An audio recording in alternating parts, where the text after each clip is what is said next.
Wife and హస్బెండ్ని మనము పరీక్ష చేసినప్పుడు ఎప్పుడైతే ప్రెగ్నెన్సీ గురించి ప్లాన్ చేసుకునే కపుల్స్కి, సో వైఫ్కి వచ్చేసరికి ఫిమేల్ పార్ట్నర్కి మనం చేసే బేసిక్ టెస్ట్లో ఒకటి ఏంటంటే వారి యొక్క బ్లడ్ టెస్ట్, అదే ఏఎంహెచ్ లెవెల్స్ అనమాట. సో ఒక 3D స్కాన్తో పాటు ఏఎంహెచ్ టెస్ట్ అనేది కూడా అడ్వైజ్ చేయడం జరుగుతుంది. సో ఏఎంహెచ్ టెస్ట్ అనేది ఒక చిన్న బ్లడ్ టెస్ట్. సో అది ఏ రోజైనా ఎప్పుడైనా ఇవ్వచ్చు, వాళ్ళ యొక్క సైకిల్తో సంబంధం లేదనమాట. మీ యొక్క ఎగ్ రిజర్వ్ ఉంది ఎలా ఉంది, అలాగే మీ ఫర్టిలిటీ స్కోర్ ఎంత అనేది మీకు తెలుసుకునే అవకాశం ఉంటుందన్నమాట.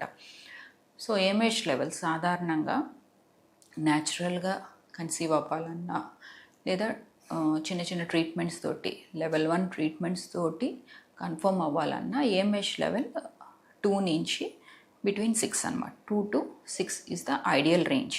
బిలో 2 అనేసరికి లో ఏఎంహెచ్ అంటాం, అబౌవ్ 6 అంటే high AMH. So above 6 or 5.5 above ఉంటే so they are more towards PCOD అనమాట. దాన్ని మనం సింపుల్ టర్మినాలజీలో చాలామంది మాకు బబుల్స్ ఉన్నాయి అని చెప్పి అంటూ ఉంటారు. అజోస్పర్మియా అంటే వీర్యంలో కణాలు లేకపోవడం, దీని గురించి మాట్లాడుకుందాం. సో వీర్యంలో కణాలు అసలుకే లేకపోవడాన్ని అజోస్పర్మియా అని చెప్తాము. ప్రతి 100 మందిలో ఒకరికి ఈ ప్రాబ్లం అనేది ఉంటుంది. సో అజోస్పర్మియా ఎందుకు వస్తుంది, కణాలు లేకపోవడం అనేది ఎందుకు వస్తుంది? సో దానికి 3 కారణాలు విభజిస్తే, ఇప్పుడు ఫర్ ఎగ్జాంపుల్ టెస్టిస్ని మనం ఒక ఫ్యాక్టరీలా ఊహించుకుందాము. బ్రెయిన్ సిగ్నల్ ఇవ్వాలి టెస్టిస్కి స్పర్మ్స్ ప్రొడ్యూస్ చేయమని. ఆ స్పర్మ్స్ దారిలో నుంచి బయటికి రావాలి సెమెన్లోకి. సో బ్రెయిన్ని ఆర్డర్ అని అనుకుందాము. సో బ్రెయిన్ నుంచి ఆర్డర్ రాకపోవడము, సో హార్మోన్ ప్రాబ్లం ఉండడము, హార్మోన్ ప్రాబ్లం ఉండి హార్మోన్ సిగ్నల్స్ కరెక్ట్గా టెస్టిస్లోకి అందకపోవడం, ఈ ప్రాబ్లం వల్ల టెస్టిస్ అనేది స్పర్మ్ని ప్రొడ్యూస్ చేయదు.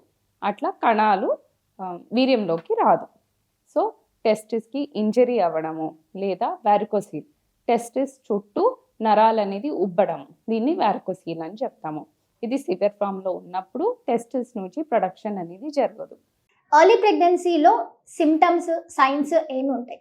సో మామూలుగా ఏంటి అంటే లాస్ట్ పీరియడ్ ఎప్పుడు వచ్చిందో దానికి 4 వారాల తర్వాత ప్రెగ్నెన్సీ అనేది కన్ఫర్మ్ అవుతుంది. అది యూరిన్ టెస్ట్లో. అదే మనకి బ్లడ్ టెస్ట్లో బీటా హెచ్సిజీ టెస్ట్లో మనకి 3 వారాలకి లేకపోతే 3.5 వారం అంటే 3 నుంచి 4 వారాల లోపల ప్రెగ్నెన్సీ అనేది కన్ఫర్మ్ అవుతుంది. కొంతమందికి ఏంటి అని అంటే ఎగ్ కొంచెం నిదానంగా 1-2 డేస్ లేట్గా ఫామ్ అయినప్పుడు, ఎంబ్రియో అనేది లోపల బయోరేబర్తలు కలిసిన తర్వాత లేట్గా ప్రెగ్నెన్సీ ఫామ్ అయినప్పుడు కొంచెం టెస్ట్ అనేది ఒక వారం తేడా డిఫరెన్స్లో తెలుస్తుంది. సో ప్రెగ్నెన్సీ పాజిటివ్ అయింది అవ్వంగానే అందరికీ సిమ్టమ్స్ అనేది ఉండవు. అంటే వాంతులు అవ్వడము, కళ్ళు తిరగడము అలాంటివన్నీ వెంటనే ఏమీ కనిపించవు. సో ఒక వారం తర్వాత కనిపించే ఛాన్సెస్ ఉంటాయి, కొంతమందికి ఒక నెల తర్వాత కనిపించే ఛాన్సెస్ ఉంటాయి, కొంతమందికి అసలు అలాంటి సిమ్టమ్సే ఏమీ ఉండవు.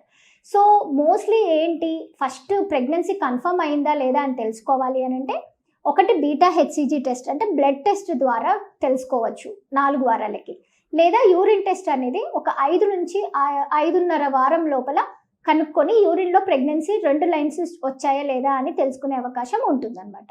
ఎండోమెట్రియల్ స్క్రాచింగ్ అంటే ఏంటి? సో దీనివల్ల మనకి ఏం బెనిఫిట్స్ ఉంటాయి?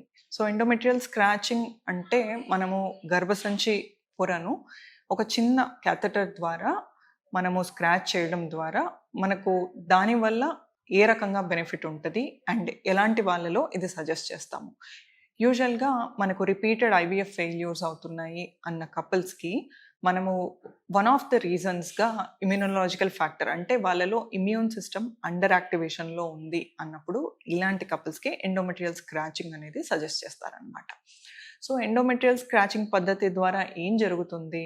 సో ఎండోమెట్రియం స్క్రాచ్ చేయడం ద్వారా దాని నుంచి రిలీజ్ అయ్యే కొన్ని గ్రోత్ హార్మోన్స్ కావచ్చు, కొన్ని సైటోకైన్స్ కావచ్చు, వీటి వల్ల ఆ ఇంప్లాంటేషన్ అనే ప్రాసెస్ ఫెసిలిటేట్ అవ్వడానికి, అంటే ఆ ఎంబ్రియో ఏదైతే మనం పెడతామో అది అతకడానికి ఛాన్సెస్ కొంచెం బెటర్గా ఉంటాయి అన్నమాట.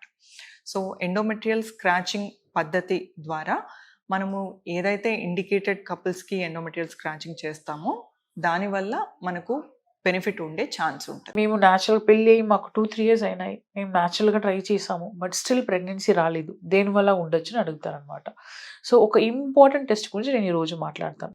ట్యూబ్ టెస్ట్ అనేది చాలా ఇంపార్టెంట్ అండి. అంటే మీకు ఎగ్ అనేది సైజ్ కరెక్ట్‌గా పెరిగి రిలీజ్ అయితే కూడా మీకు ఫర్టిలైజేషన్ అంటే ఎగ్ అండ్ స్పెర్మ్ ఫ్యూజ్ అవ్వడం, బేబీ ఫార్మ్ అవ్వడం అదన్నీ ట్యూబ్‌లోనే జరుగుతదనమాట. సో, ట్యూబ్ అనేది ఓపెన్ ఉండాలి. అప్పుడే మీకు కన్సీవ్ అవ్వడం అనేది ఛాన్సెస్ ఉంటది. సో, ట్యూబ్ ఓపెన్ ఉందా లేదా అనేది మీరు ఖచ్చితంగా ట్యూబ్ టెస్ట్ చేసుకొని చూసుకోవాలనమాట.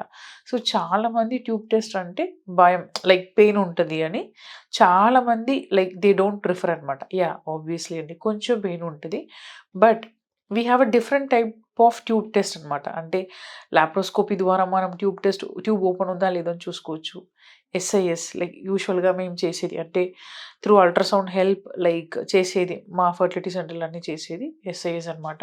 అండ్ దెన్ నెక్స్ట్ అనేది హెచ్ఎస్జీ హిస్టోసాల్ఫింగోగ్రఫీ అది మీరు రేడియాలజీ డిపార్ట్మెంట్‌లో చేసుకోవాలి. సో, దీంట్లో కంపేర్ చేస్తే ఆబ్వియస్లీ లాప్రోస్కోపీ అనేది మీకు ఫుల్ అనస్థీషియా ఇచ్చి చేస్తారు. ఎస్ఐఎస్, హెచ్ఎస్జీ ఇవి 2 మనం కంపేర్ చేస్తే ఎస్ఐఎస్ అనే ట్యూబ్ టెస్ట్ అంటే త్రూ అల్ట్రాసౌండ్ ద్వారా మనం చూసే ట్యూబ్ టెస్ట్ అనేది కంపారిటివ్‌లీ మీకు పెయిన్ అనేది తక్కువ ఉంటుంది.